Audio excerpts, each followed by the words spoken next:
Assalomu alaykum hammaga. Mani kanalimga, ya'ni Mazali taomnoma kanaliga xush kelibsiz. Bugun sizlar bilan uyda bor masalliqlardan ozgina agar tvorogingiz xolodilnikingizda qolib ketgan bo'lsa, shu tvorogdan pechenye tayyorlashni o'rganamiz.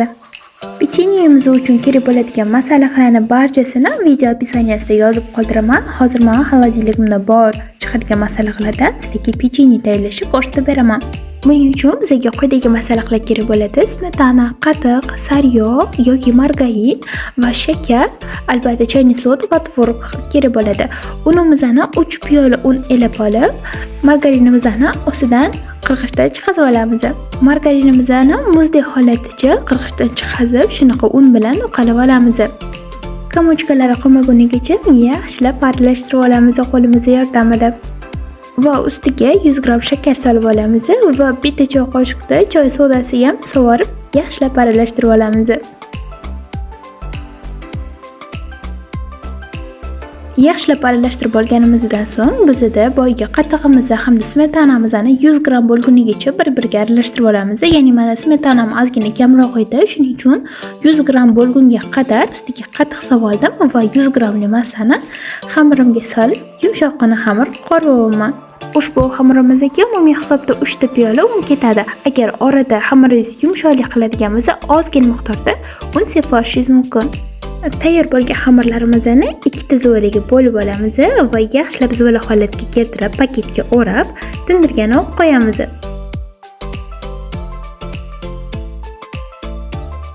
Bu orada esa biz tvorogli nachinkamizni tayyorlab olamiz. Idishimizga quruq tvorogimizni solib olamiz. E'tiborli bo'ling, tvorogimiz quruq bo'lishi kerak, chunki agar suvli bo'ladigan bo'lsa, xamirimiz bo'kib qoladi. Retsepti bo'yicha 50 gram shakar solinishi kerak edi, lekin men ko'payib ketayotganga o'xshadi, shuning uchun uni yarmini soldim.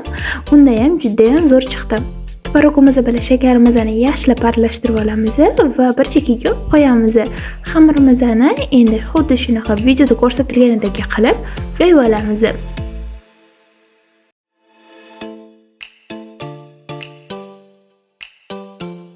Yoyib olgan xamirlarimizni ustiga boyga tayyorlab olgan tvorogli nachinkamizdan bir sidra surib chiqamiz, xuddi sariyog'ga o'xshab.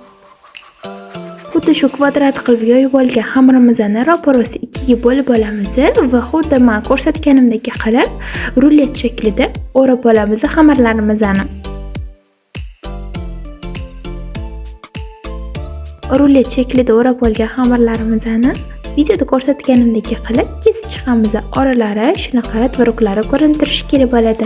Umuman xavotir olmasanglar ham bo'ladi, tvorog suvi listimizga chiqib ketib qolmaydi. Pechenyelarimizni listga terganimizdan so'ng ustiga tuxum sarig'i bilan oqini aralashtirib, ustiga surib olamiz shotka yordamida.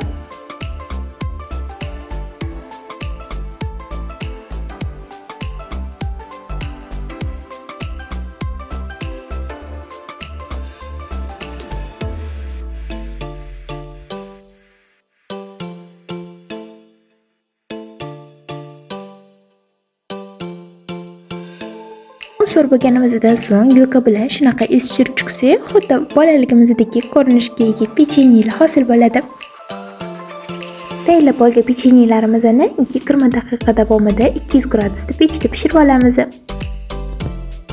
Pishib chiqqanida xuddi shunaqa ko'rinishga ega juda ham mazali pechenyelar bo'ladi. Albatta bir marta bo'lsa ham tayyorlab ko'ring, oila a'zolaringizga albatta yoqib qoladi.